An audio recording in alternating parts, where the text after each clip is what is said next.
ZABoxingNation, where boxing lives, breathes, and breaks down. And today we've got a loaded lineup. Devin the Dream Haney versus Brian Norman Jr., full fight breakdown and prediction. Gervonta Tank Davis turning down the Lamont Roach Jr. rematch. And then the rise of Nikita Tszyu and upcoming fights that I know you need to be prepared for. Plus, your favorite segment on this day in boxing history. So let's break this all down. Let's start things off with the big one. Devin the Dream Haney versus Brian Norman Jr. Set for November 22nd in Riyadh season, Saudi Arabia. This is for the WBO welterweight title, and make no mistake, this is a very dangerous fight for Devin the Dream Haney. Devin Haney, who's 32 wins, 0 losses, and 15 big wins coming by way of knockout. Former undisputed lightweight champion, WBC champion at 140, and now chasing glory at 147 pounds. Devin the Dream Haney is known for his elite defense, slick counter-punching ability, and arguably he has one of the best jabs in boxing today. Brian Norman Jr., who's 28 wins, 0 losses, and 22 big wins coming by way of knockout. He's an undefeated knockout artist who signed long-term with Top Rank. He's built by his reputation with brutal stoppages and raw aggression. At just 23 years old, he's stepping into the biggest fight of his life, but don't underestimate his hunger. Brian Norman Jr. fights like a young lion, fast combinations, relentless pressure, and real punching power in both hands. Devin the Dream Haney brings elite footwork, ring IQ, and the ability to completely nullify an opponent's offense. He's fought elite names like Vasyl High-Tech Lomachenko, George Kambosos, where he went to Australia and defeated him, Regis Prograis, who just beat Jojo Diaz, Ryan Garcia, who did knock him down a few times in the fight, but later on we found out that overturned to a no contest due to Ryan Garcia testing positive for Osterine. I believe that Devin the Dream Haney has the experience on his side in this fight. Now, this will be a power versus control type of matchup.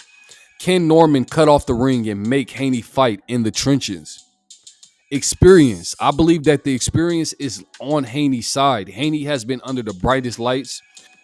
Brian Norman Jr. has yet to taste this level of opposition. Devin the Dream Haney has been buzzed by Linares. He was buzzed late by Lomachenko. And if Norman lands flush, we'll see how durable Haney's chin is at 147 pounds. Plus, we also know that Devin the Dream Haney got dropped a few times by Ryan Garcia, who later tested positive for Osterine. But my prediction for this fight, I've got Devin the Dream Haney winning this fight by unanimous decision. Brian Norman Jr. is legit, but Devin the Dream Haney's ring IQ and ability to neutralize volume punchers should carry the day. Don't be shocked if Brian Norman Jr. has early success, but down the stretch, Devin the Dream Haney controls the fight with his jab and his distance control and his composure. Now let's move up to the always headline-grabbing Gervonta Tank Davis. Reports confirm that Gervonta Tank Davis has turned down a rematch with Lamont Roach Jr., a fight that many expected after their competitive fight earlier this year where they got a draw. We thought that we were going to get to see this fight again. But instead, Gervonta Tank Davis is going in the entertainment route, looking for an exhibition with Jake Paul in November in Atlanta. This is underwhelming to say the least. Some fans are extremely heated about this. They want Tank in legacy fights against the likes of guys like Shakur Stevenson, Teofimo Lopez, man, like just anybody except for Jake Paul. This Jake Paul exhibition is going to sell though. Netflix has already jumped on board and the casual audience is heating up. Gervonta Tank Davis says that it's just about business It's not just belts. And he's right. This is going to be a massive payday, but the question is, does this slow down his legacy inside the ring? Let me know in the comments below. Next up, let's talk about Nikita Tszyu, a name that fight fans need to know. The son of legendary champion Kostya Tszyu and younger brother to current star Tim Tszyu, who just highly anticipated rematch with Sebastian the Towering Inferno Fundora. Nikita has carved his own path though. He's a Russian-Australian fighter with a fan-friendly style. He's aggressive, sharp, and heavy-handed. Just recently, he demolished Ismaili in just one round. But what sets him apart is not just his fighting, it's his personality. From wild walkouts to eccentric post-fight interviews, Nikita is building a unique identity. The Tszyu family has already given boxing royalty. Kostya Tszyu in the Hall of Fame, Tim as a current contender, Nikita, he could be the next breakout star from down under. And now for the main event spotlight. Now let's talk about David Benavídez. David Benavídez is currently 30 wins, 0 losses, and 24 big wins coming by way of knockout. He was used to be formerly known as the Mexican Monster, but he is now known as the Ecuadorian Monster. He is a relentless pressure fighter. He's a crazy volume puncher. He puts together devastating combinations, and he was chasing the fight with Canelo Alvarez. But first, he's got to get through all of these guys. Now, Anthony Yarde, who's 27 wins, 3 losses, and 24 big wins coming by way of knockout. He is extremely explosive, athletic, and a proven puncher. He's challenged for world titles before against guys like Kovalev, Beterbiev, and both times he's come up short, but not without making it an extremely competitive fight. Now, my breakdowns.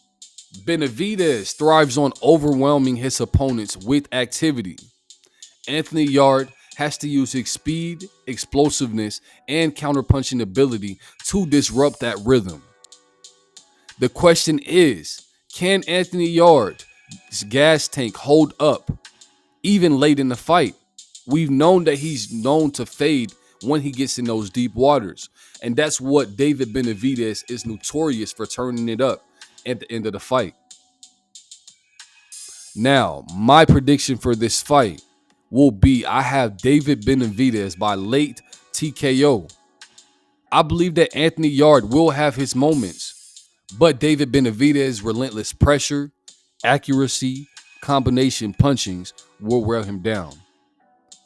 This could be a war of attrition while it lasts. Let me know how you guys feel about that fight in the comments below. And now for your favorite segment on this day in boxing history. In 1973, Bob Foster defended his light heavyweight title for the 11th time. Tremendous.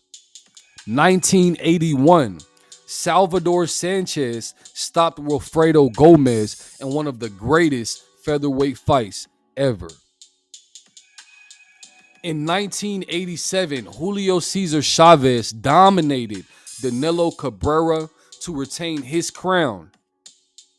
Moments like these remind us today's fights are tomorrow's history. This is ZABoxingNation. Don't forget to like, comment, share, subscribe, and turn on post notifications so you never miss out on an update. But until next time, keep your hands up, and I'll catch you in the next one.